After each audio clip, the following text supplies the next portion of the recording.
Konspirasi pengembang, penguasa dan kenaziran masjid nyaris menggusur 13 masjid di kota Medan. Perlawanan pun dilakukan beberapa tokoh dan jemaah sebagai upaya menggagalkan penggusuran. Ada cerita suka dan duka yang dirasakan oleh para tokoh ulama tersebut. Salah satu diantaranya adalah Ketua Forum Umat Islam Indra Suheri. Jurnalis TV Mu di Medan Saiful Hadi menemui Indra Suheri dan beberapa tokoh umat Islam di Kompleks Masjid Nurul Hidayah, kawasan Medan Estate yang nyaris digusur pengembang. Menurut Indra Suheri, ada 13 masjid yang nyaris hilang, dan bila tidak ada perlawanan, maka masjid itu sudah berubah menjadi bangunan lain. Konspirasi antara penguasa, pengusaha dan badan kenaziran masjid menjadilah masalah penggusuran masjid ini menjadi mudah dilakukan. Indra Suheri berharap dari pengalaman dalam mempertahankan masjid di kota Medan, perlu dilakukan pencerahan dan pemahaman yang lebih baik kepada kenaziran masjid, khususnya untuk masjid yang rawan digusur. Indra Suheri meminta Forum Silaturahim BKM Kota Medan dapat berperan aktif memberikan pelatihan manajemen masjid.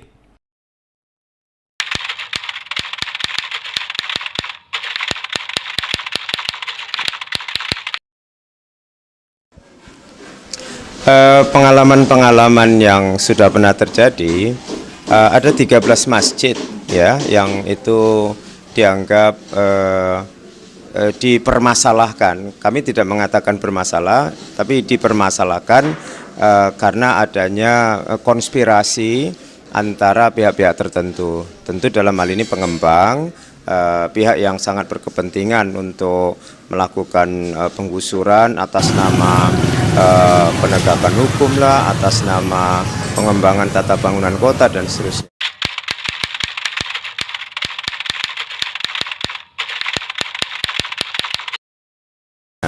Nah, kemudian yang sering terjadi seperti pengalaman Masjid Nurul Hidayah, itu seringkali terjadinya konspirasi untuk penggusuran masjid. Itu justru upaya yang pertama dilakukan oleh pengembang adalah mendekati pengurus. Dalam hal ini kenaziran atau PKM lah yang istilah umum yang lebih pas.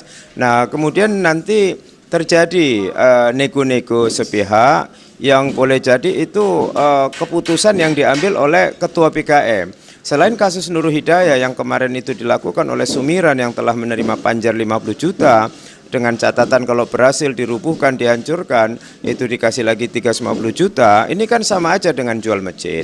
Nah, gitu juga Masjid Al-Khairiyah di belakang komplek perumahan Emerald Garden.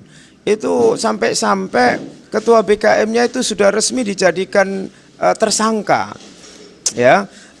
Sudah resmi menjadi tersangka dan sampai sekarang itu memang proses hukumnya terkesan dipeti eskan begitu-begitu saja, padahal dia sudah resmi menjadi tersangka. Nah, ini juga nego sepihak yang dilakukan oleh pendekatan PKM oleh kepada unsur umumnya ketua PKM, sehingga tanpa musyawarah yang melibatkan unsur pengurus, ketua-ketua PKM ini ya pasti karena pendekatan tawaran-tawaran tumpukan kertas merah yang begitu menggiurkan mereka sehingga mereka berani menjual bangunan sakral yang disebut dengan rumah Allah.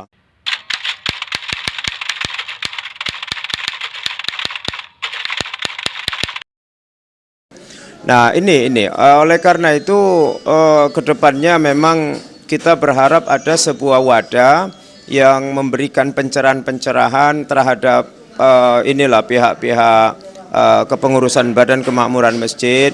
Ya, mudah-mudahan Fosil ke depan ini juga akan memberikan pencerahan berupa training-training, pelatihan-pelatihan kepada takmir masjid. Makanya kami akan tetap bersama ormas-ormas Islam lainnya, termasuk kasus Kodam, tetap akan berani di barisan terdepan karena kami tidak akan pernah bisa dibeli oleh pihak manapun.